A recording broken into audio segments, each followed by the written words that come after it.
Thank you so much for joining me today. Welcome to my channel, She Sparks Joy, where I focus on living a life that you truly love, as we all want to do. We do this by discussing all things side hustles, all things work from home, work from anywhere businesses that we can grow. So today I want to speak with you about Amazon FBA, which is my newest side hustle. So I want to talk to you a little bit about why I chose my product. And this is not my product, but why I chose my product and how long it took for me to get it from China to the US. So I'll just start with that really quickly. So I started researching products about 7 months ago. I started in October of 2019 and it is now April 2020. So yeah, about 7 months. And I honestly had analysis paralysis, so I waited too long. I was researching a lot and it took me, I ordered in February of this year, my samples, and I just got them April 3rd. So it took about a month actually, because it was the end of February when I ordered them. So it took about a month, and I really think that's not normal. I think it's because of everything that was going on with like the pandemic and things like that were going on. So I really think that's why. So when I order another set of samples, I will let you guys know if you want to know if it took longer. So let's just jump right into the reasons why I chose my product. So the first thing that I really thought about was size.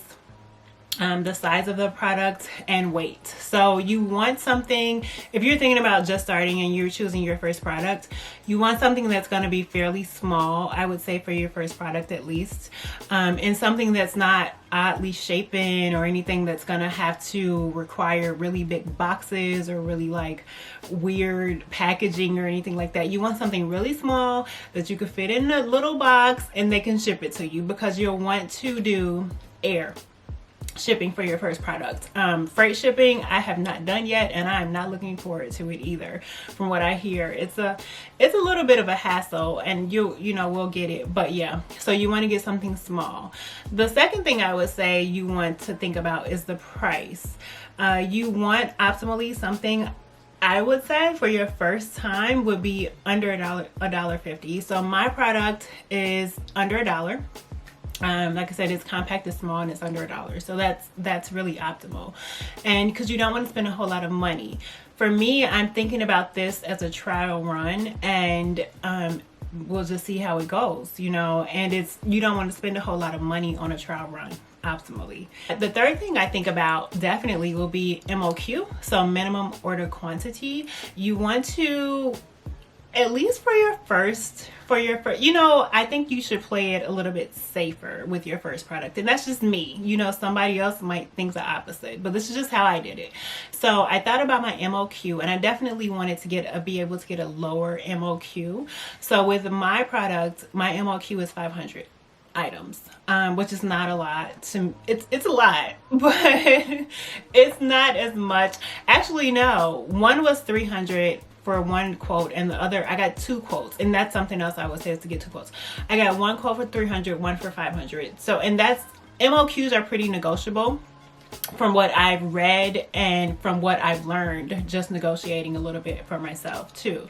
So I would say that, but you want to pay attention to that still, because if you order a product that's $2 per product, but you have to order 5,000 of them, then that's really not a good deal.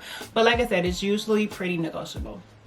The fourth thing I would say is competition.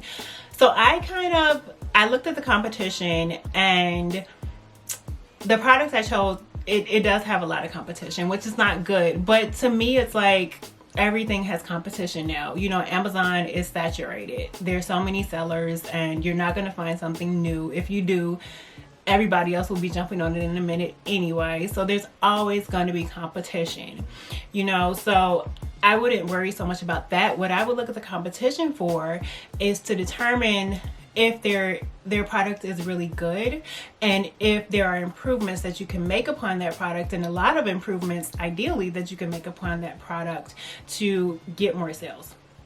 basically. So that's what I was looking at the competition for. I mean, both for both things, but basically for that. The 1, 2, 3, 4, 5, fifth thing is interest. So was I interested in the product? And I was. You know, the product that I chose, I will use myself. I will be able to critique it myself, to be like, oh, I need to tweak this. Oh, I need to change this. It's not good. Because it's something that I'll use every day. I'll use myself, and I really have an interest in it. You don't necessarily have to, because a lot of people don't have an interest in things that they put on Amazon. It's just something that they know will make them money. But I know for myself, if I'm really interested, it's something that I'll continue to do, you know, and I'll really buy into it, and I'll really be engaged with it and excited about it. So I want to be excited about my product, and that's one reason why I chose that.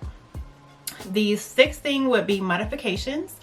I was trying to determine if I can make any modifications to it, and a lot of modifications if so, because I want my product to stand out.